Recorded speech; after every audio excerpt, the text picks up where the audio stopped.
ఎన్నికల ముందు కూటమి పార్టీల నాయకులు ఇచ్చిన హామీలు అమలు చేయకుండా చంద్రబాబు ప్రజలను మోసం చేశారని వైసీపీ యువజన విభాగం రాష్ట్ర అధ్యక్షుడు మాజీ ఎమ్మెల్యే జక్కంపూడి రాజా విమర్శించారు. ఇచ్చిన హామీలు నెరవేర్చకపోవడం, కక్ష సాధింపు చర్యలతో కాలం గడపడం వలన కూటమి ప్రభుత్వం పట్ల ప్రజల్లో వ్యతిరేకత పెల్లుబీకుతోందని వైఎస్ఆర్ కాంగ్రెస్ పార్టీ రాష్ట్ర యువజన విభాగ అధ్యక్షులు రాజానగరం మాజీ ఎమ్మెల్యే జక్కంపూడి రాజా అన్నారు. బుధవారం స్థానిక ప్రకాశం నగర్లోని కార్తికేయ ఎన్క్లేవ్లోని ఆయన నివాసంలో బుధవారం ఉదయం విలేకరుల సమావేశంలో ఆయన మాట్లాడారు.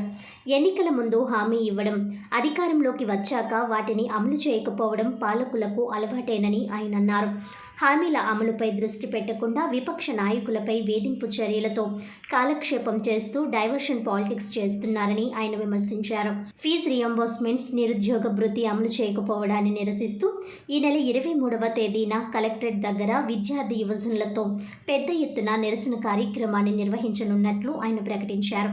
1999 ఎన్నికల్లో కానీ 2014 ఎన్నికల్లో కానీ చంద్రబాబు ఇచ్చిన హామీలు నెరవేర్చలేదని, పైగా అంతకు ముందు ప్రభుత్వాలు అమలు చేసిన కార్యక్రమాలను కూడా నీరుగార్చారని రాజా విమర్శించారు. Doctor YS Rajasekhar Reddy fees reimbursements పెడితే 2014లో అధికారంలోకి వచ్చిన చంద్రబాబు దీన్ని నీరుగార్చారని, వైఎస్ జగన్మోహన్ రెడ్డి వేగంగా ఈ పథకాన్ని అమలు చేశారని రాజా అన్నారు. కూటమి ప్రభుత్వం వచ్చి ఏడాది అయినా ఇంతవరకు ఫీజు రియంబర్స్మెంట్స్ అమలు చేయకపోవడం వలన విద్యార్థులు చాలా ఇబ్బందులు పడుతున్నారని రాజా అన్నారు. పరీక్షలకు వెళ్లనీయకుండా, సర్టిఫికెట్స్ ఇవ్వకుండా యాజమాన్యాలు ఇబ్బంది పెడుతున్నాయని, అయినా ఇంతవరకు ఒక్క కాలేజీ యాజమాన్యానికి కూడా ఫీజు రియంబర్స్మెంట్ జమ చేయకపోవడం దారుణమని విమర్శించారు. అలాగే నిరుద్యోగులకు ఉపాధి కల్పిస్తామని చెప్పారని, ఒక్కరికి కూడా ఉద్యోగం రాలేదని ఆయన ఎద్దేవా చేశారు. నెలకు 3,000 రూపాయలు నిరుద్యోగ భృతి ఇస్తామని చెప్పి అమలు చేయకపోవడం వలన ఏడాది కాలంగా 36,000 బకాయి పడ్డారని ఆయన అన్నారు. 36,000 రూపాయలు చొప్పున ఇవ్వడంతో పాటు ఈ ఏడాది నెల 3,000 రూపాయలు చొప్పున ఇవ్వాలని ఆయన డిమాండ్ చేశారు.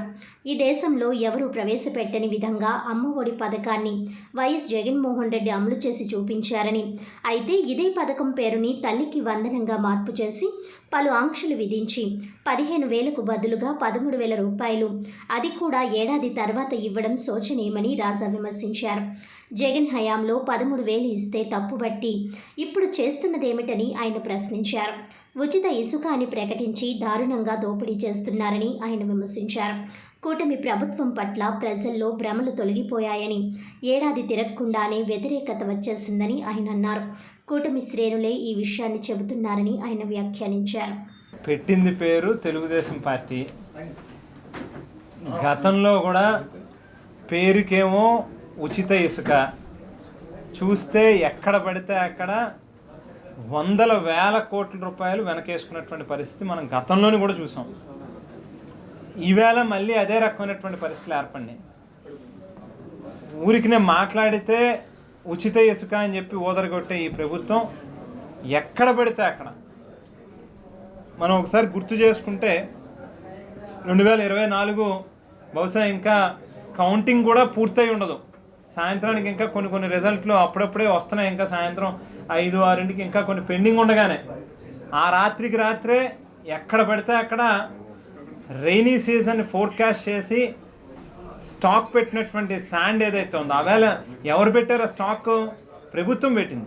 ప్రభుత్వం తాలూకా ఎవరైతే టెండర్లో పిలిపించినటువంటి ఒక సంస్థ రాష్ట్రం వ్యాప్తంగా ఇసుక అనేటువంటిది కొరత రాకూడదు, రైనీ సీజన్లో ఇబ్బంది పడకూడదు అని చెప్పి పెడితే వేల కొద్ది లారీలను పెట్టి ఎక్కడ పడితే అక్కడ మిషన్లు పెట్టి తోడేళ్ళు మాదిరిగా తోడేసినటువంటి పరిస్థితి, ఇసుక తోడేసి అమ్మేసుకున్నటువంటి పరిస్థితి.